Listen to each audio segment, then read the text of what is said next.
This is Sunrise Extra, streaming live on Wave Now. Good morning, 7 o'clock. It is Thursday. It's Give for Good Day, start of Louder Than Life. So a lot happening. You're going to get a lot of emails today. A lot of emails. Yeah, thanks for the heads up. Oh, I didn't even think about that. Yeah. I just happened to I've gotten a few already. I got a bunch yesterday, kind of leading up to everything too. So, hey, Give for Good and enjoy the good weather while you're at it, right? What we're seeing right now to start off your day will be more of these comfortable conditions, sitting in the 50s for most of us this morning. So after a pretty comfortable start, still at 60 though in Salem, and seeing 63 degrees at the airport in Louisville. So you might want to grab that light jacket as you're heading out. Okay, you know what? I'm just going to step out because this is just too pretty for me to be in it. Yeah, this is a view of the sunrise right now at our SkyTrack camera in Starlight, Indiana, Huber's Orchard and Winery. A beautiful start to the day. You can see how clear the sky is as the humidity is still relatively low. We do have a few more of those clouds overhead for those of you further to the south, but still, even those are just going to make for pretty sunrises across our area. Over the next 12 hours, we will end up near 90 degrees for a high, keeping all of that sunshine in our forecast. So really not much to spoil the mood in terms of your weather for today. The only thing that we do have to keep an eye on will be the air quality as we head into the afternoon, with that air quality alert still in place. Your brother Nick mentions to you this is like a dream. Well, this has been a nightmare for me. My mom didn't deserve any of this. My mom didn't get to see me go to high school, proms, graduate. She won't see me get married, have children. The child you claim you love so much, one of the reasons you killed my sister, his mother, you, Brooks, took all of that from him and destroyed his life. That's more than selfish. That's sick. You're a sick human being. Did Crystal beg for her life, knowing she had 5 children to come home to? I honestly don't know why I'm even asking you these questions, because I know you're not even man enough to own up to what you did to my daughter. Those statements coming from the family of Crystal Rogers, including her mother, Sherry Ballard. All 3 men were found guilty in their roles of the disappearance of Crystal Rogers and now have their prison sentences. Wave News reporter Logan Perrone shares more of the emotional statements directed at Brooks Houck and Joseph Lawson. Based upon the circumstances of this case, that the jury's recommendation is appropriate. For his role in the disappearance and presumed murder of Crystal Rogers, her boyfriend at the time, Brooks Houck, will spend the rest of his life behind bars. Joseph Lawson will serve 25 years. Wednesday's sentencing was the final step in accountability for the Bardstown mother's disappearance. On the stand, it was Crystal's family with the final words through nearly an hour of emotional testimony. For 10 years, I've lived with pain and anger and emptiness. You thought you could silence her, but you can't. Crystal's family said their piece, no holding back. Some accused Houck of emotional abuse against Crystal, pointing out his lack of care after she disappeared. Others directed their anger at the Houck family for their alleged involvement. Your mom's an evil woman who raised evil children. And like I said before, evil never wins. The truth always comes out.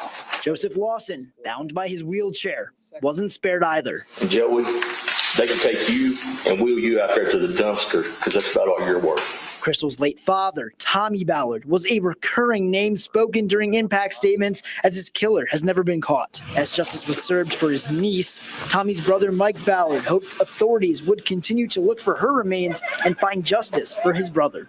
Whether we ever will, I don't know. I've got doubts about it, but I'm always hopeful and pray about it some. Wednesday's hugs and tears come knowing the people responsible are reaping what they've sown. Still, through it all, Crystal's mother, Sherry, says this isn't what brings her closure. Even if I never find my daughter, I know my daughter's with God, and that brings peace only He can give me. The judge did make it clear both Houck and Lawson have the right to appeal their sentences. Now detectives involved with the case are reacting, and they still have unanswered questions. Despite a number of searches dating back to July of 2015, Rogers' body has not been found. The FBI searched property that Houck owned, and they could not find any positive remains. In the joint trial with Joseph Lawson, we reported there was an interesting discovery at the Woodlawn Springs subdivision. Some women's clothes and hair found under pavement on the property in 2021. Investigators say there was not enough DNA, though, to get conclusive results. Another lingering question, could more people be charged in her death? Brooks Houck's mother and brother, Rosemary and Nick Houck, have been referred to as unindicted co-conspirators by prosecutors. There's also doubt over who, if anyone, will be charged for killing Rogers' father, Tommy Ballard. He was killed the year after Crystal disappeared while he was hunting on family property. Investigators have said they want to find out if Nick Houck has any connection to Ballard's death. Joseph Lawson's father, Stephen Lawson, was the first of the three men convicted. In May, a Warren County jury found him guilty of conspiracy to commit murder and tampering with physical evidence, and the judge sentenced him to 17 years behind bars. And just this week, we learned Brooks Houck surrendered custody of the child he shared with Crystal Rogers to his sister. Court documents filed Monday confirmed Rhonda McElvoy was granted full custody of her brother's 12-year-old son. She's had temporary custody since 2023. Moments after both men learned their punishments, Wave News legal analyst Leland Hulbert spoke about some of the key details and what to expect in the future. I think some sentencings are powerful when the defendant does step up and apologize. And maybe he will someday, maybe he won't. His lack of emotion today seems to be pretty consistent with what we've seen during the trial. Mm-hmm.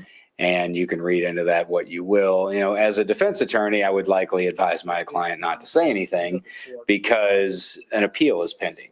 So for the same reasons, I can see why everything happened today. It was pretty standard. The victims got their chance to say some things directly to him, which this will probably be the only chance for that.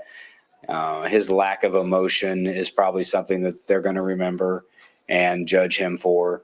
And people will as well, but you're not going to find a defendant apologizing for something that's on appeal. It's a story we've been following since the beginning 10 years ago, and we will continue to follow as new developments come out. You could go back to watch all of yesterday's coverage and every interview and investigation from before over on the Wave 3 website and Wave News app. Well, officers responded to a shooting that happened about 12:30 this morning and happened on West St. Catherine Street near California Park. Officers say they found two men, both shot in the leg. They were taken to University Hospital. They are expected to survive, but police say they have not made any arrests and don't have any suspects. New on Sunrise, a man and his father are both charged in connection to a shooting in downtown Louisville. The son is set to be in court this morning. On July 27th, LMPD was called to U of L Health Jewish Hospital about a man who arrived with a gunshot wound.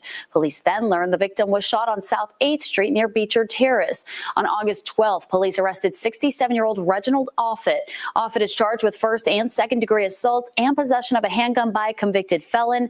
Yesterday, police arrested his son, 27-year-old Reginald Offutt Jr. He's charged with second-degree assault. Court documents say the victim was shot at Offutt's apartment when his son pulled him inside and beat him.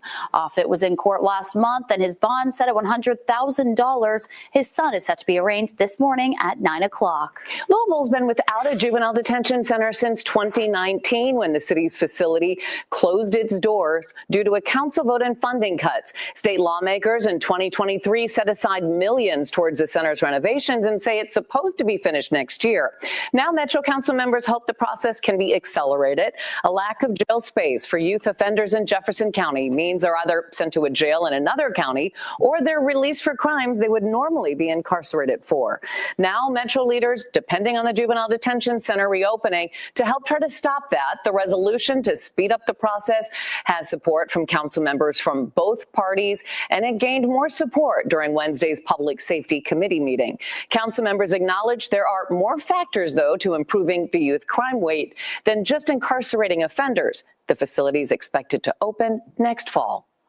Music fans will take over the Kentucky Expo Center later this afternoon for this year's Louder Than Life Music Festival. Yeah, each year this event gets bigger and louder. Nearly 200 bands will be on 7 stages. Those gates open in 3 hours from now. And Marissa Burke is there live this morning with more. And again, this is the new location this year, just like Bourbon and Beyond from last weekend.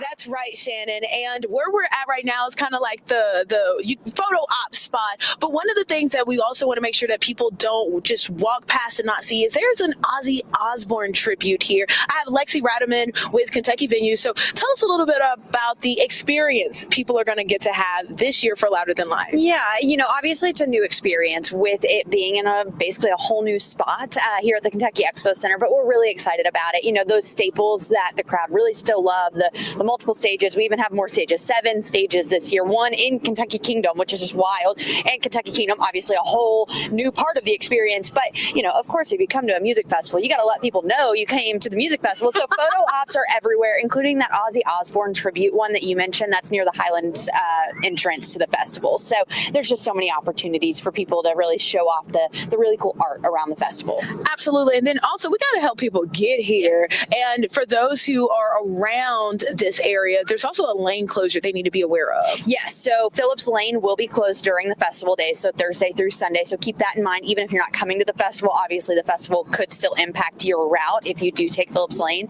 But for people trying to get here, obviously there's tons of options. There's parking on site. There's rideshare. There's shuttle options. There's a TARC option. So I know you guys have been talking about these all day and all week. So tons of options for people to get to the festival. And so what is the big one about like rideshare? I know that one's kind of tricky. Yeah, so rideshare is a little bit different this year. It used to be where they drop off at gate 1. This year, they actually are now dropping off and picking up near gate 4 on Crittenden Drive, and like the Cracker Barrel is the easiest way to tell people. You're not actually, the rideshare isn't actually coming through the gate. They're going to turn at the Cracker Barrel and kind of snake through into a parking lot on site. And the walk, not bad at all. I actually had a longer walk last week parking near the back of the facility than some of the rideshare people did. So I'm telling you, rideshare is the way to go, especially if you want a safe ride home at the end of the night. Maybe you want to enjoy a few beverages and don't want to worry about who's driving home. Rideshare, and you can buddy up on rideshare now too. So. See, there's so many different options, and guys, remember the gates open at 10 a.m. and the first music act goes on around like 11:30, and you are most definitely going to hear when that starts. Marissa Burke, Wave News. Thank you so much, Marissa. And it's also today Give for Good, going on all day long. We're going to learn about some of the terrific nonprofits that you can help coming up. And just one traffic alert to tell you about this morning. It looks like we have a couple of cars pulled over, some trucks pulled over on I-65 southbound near Broadway. This is at Hospital Curve. Looks like they're blocking that right lane there, especially when it goes down from 4 lanes to 3. So could cause some delays if you're traveling on 65 southbound at Hospital Curve.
Well, today is Give for Good Louisville. A lot of money has already been raised this morning. And a lot more will be continued to be raised throughout the day. Since its launch in 2014, Give for Good Louisville has encouraged more than 172,000 people to invest in over $70 million for different organizations.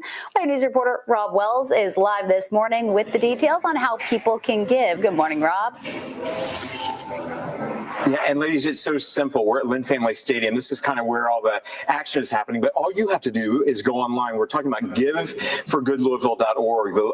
It's easy. It's just kind of logging onto your computer and donating. It goes until midnight tonight. So many nonprofits really helping out so many who need some help. And we're talking about one organization right now, Feed Louisville, and they are providing something that so many families might not otherwise have. Isaiah is one of the folks that's part of the organization. Talk to me this morning about what you guys are doing and how this is going to benefit you guys, Isaiah. Well, absolutely. So Feed Louisville is a food solutions nonprofit.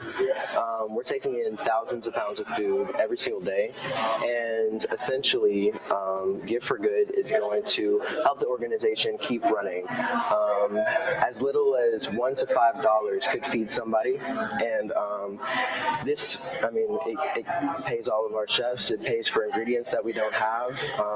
It pays for sponsorship, and yeah, we just want to supply the community with nutritious meals that fuel us. Charles Rich, you're the head chef. What do we have here, and how is that going to benefit folks? How does it make a difference in their daily lives? So right here we have some collard greens. This is a mixture of a poultry and beef blend for the protein, and we also have some roasted sweet potatoes and potatoes topped with some microgreens. Why so passionate for you to be part of this? It all started just a few years ago in a year that most of us want to forget. I love cooking. And if I can do that and also help people at the same time, then that's a win. 2020, the real launching point. Yeah. Okay, terrific. And we have another great guest here. This is Victoria from Tri-Arrows Aluminum. This is not only is she a beautiful face, but she has a beautiful incentive for folks. What are you doing as part of this to get folks motivated? So Tri-Arrows Aluminum is now giving a $2,500 match for Give for Good Day for Louisville. So we just are encouraging individuals, corporations to do the same. Do something good today and give for good Louisville. Why so important to you? Have you seen the need in your community? Oh, absolutely. So Feed Louisville, they take the unused food, they recycle it. We're all about recycling and sustainability at our company. So it's amazing what they're doing here, and we really support them. You guys are the best. Thank you so much. Again, it's giveforgoodlouisville.org. You can donate till midnight tonight, and every dollar does make a difference. So do what you can to help out so many that may need your help all across our community. Let's go back to you in the studio for now. Okay, thank you. Well, here's some good news. Starting next fall, Emory University in Atlanta is offering free tuition. It applies to students whose families earn less than $200,000 per year. The new policy will apply to new and returning domestic undergraduate students. Interested students will need to submit federal financial aid paperwork to prove they meet the requirements. Meta unveiled a new generation of its smart glasses. The company is continuing its partnership with Ray-Ban. The new glasses have a tiny display inside the lens with modes that make it easier to interact with the company's artificial intelligence. The new Meta product has features with gesture-based controls where you can find music to listen to, send a text, even capture memories, all by using customized hand gestures or movements. The price starts at $800. If you remember, Google had a similar product back in 2013, which was called Google Glass. That turned out to be a flop for Google, though. But since then, the technology that powers the smart glasses has definitely improved. And I will say, I saw someone live streaming on Instagram at Bourbon and Beyond with those glasses last week. Wow. Yeah, pretty cool stuff. So they didn't have to hold up anything to do it. They just wore the glasses. Yeah, people could see exactly what they were seeing. Oh, that is really, really cool. Huh. Yeah. I would like to try that out to see what it's like. So people can. Well. Because I'm. Okay. Well, just come at the shore, girl. I mean, that's fine too. I meant for people to see behind the scenes of what we do every day. But yeah, Olivia just coming at the shore, girl. Nah, I'm fine. Heading up the this morning. We are seeing high pressure and control, a boundary sitting across the Ohio River, and quiet conditions overall. So things are looking pretty good to start off the day. We have an air quality alert still in place that goes all the way until midnight for those of you in southern Indiana and for the Louisville metro area, because as we get into the afternoon, that sunshine, that heat could actually help to reduce the air quality here in Wave Country. We're peeking into E-Town, still waiting for that sun to come up over the horizon, which it will do in a few minutes. Temperatures right now are in the 50s and the low 60s. We'll end up right back into those upper 80s and low 90s for highs this afternoon. So just basically where we've been for the past few days. We're going to see that exact same thing happening again for today. Now, once we get into tonight, falling down into the 50s and the low 60s for your overnight lows. Tomorrow, yeah, we'll see more of that warmth around, some more of those upper 80s and low 90s across the region. And we'll continue to keep an eye on those rain chances towards the end of the week. Notice on your 10-day, we do see the rain going up for the weekend and into nearly all of next week. But something important to note with your 10-day, we are not expecting a washout for any of these days as of right now. Even on Saturday, most of the day, just going to have a mix of sun and clouds. That's it. But then we'll add in some isolated rain chances for Saturday afternoon and evening, especially for those of you a little bit further to the south. Then we get into Sunday, an area of low pressure kind of gets a little bit closer, and this will bring some more of those showers and thunderstorms in our forecast. Then another low kind of just drifting towards us for the middle of next week. We'll keep these rounds of scattered showers and storms in our forecast. As of right now, we're not really looking at anything severe, but that's the trend that we'll watch, especially as temperatures start to fall down into the 50s and, well, I should say the 50s for your lows for many of us by the end of next week, and then some more of those 70s showing up for highs towards the end of next week. So a lot to keep an eye on for sure as we head over the next 10 days, whether you're tall or short, Olivia. Yeah, I'm telling you, I feel your pain. We are both 5'2", Tawana. Still ahead here on Sunrise Extra. Churchill Downs is celebrating our Louisville Pro soccer teams this weekend. We'll share the details for an exciting weekend when we come back.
Churchill Downs is celebrating our local pro soccer teams with a purple takeover this weekend. Yeah, they're going to celebrate Lou City FC and Racing Louisville with Family Adventure Day, so people can meet and greet the players from the teams at the track, and they'll have a number of kid-friendly activities too: face painting, inflatables, arts and crafts, and more. And you can also pay it forward by bringing in 2 non-perishable food items to the paddock gate to benefit Blessings in a Backpack. General admission tickets start at $10. Kids are free with an adult ticket ticket. The gates open at 11:30 a.m. and the first race is expected to begin around noon. All right. Well, thanks so much for joining us here for Sunrise Extra. We'll have a little bit more right after this.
This Wave News Update is sponsored by Oxmoor Auto Group. Good morning. I'm Shannon Kogan at 7:26 and new on Sunrise. Officers responded to a shooting at around 12:30 this morning. It happened on West St. Catherine Street near California Park. Officers say they found two men, both shot in the leg. They were both taken to University Hospital and expected to survive. Police do not have any suspects. Let's go to Tawana right now, taking a look at the weather. And what we're seeing right now, that sun over the horizon, a little bit hazy out there this morning. And we are going to get plenty of that sunshine coming our way for today. What we're dealing with temperature-wise, pretty cool in most spots. Most locations, especially outside of the metro, sitting in the mid to upper 50s for your morning temperature. Still at 63 degrees, though, at the airport in Louisville. Over the next 12 hours, we will return to near 90 degrees for an afternoon high, with all of that sunshine really helping to warm us up. We have an air quality alert still in place for our southern Indiana counties and for the Louisville metro for today. So anyone with any kind of breathing issue, you just want to limit your time outside later on this afternoon into the early evening, because that's when we tend to have the worst air quality. Your 10-day does show that we will keep that warmth in the forecast for the rest of the work week, and we'll watch for some rounds of rainfall showing up as we get towards next Sunday and Monday. Olivia? Just a few slow spots this morning. Starting to see traffic slow down on I-265 moving eastbound near Beulah Church Road. Things are also slow on Bardstown Road approaching I-265. Also a bit slow on 65 moving northbound near the Waterson, and then 64 moving eastbound as you're approaching the Sherman-Minton Bridge. Pretty congested this morning. Those seem to be our typical slowdown spots, though, so nothing out of the ordinary for your morning commute. Everything else looking good with no traffic incidents to report.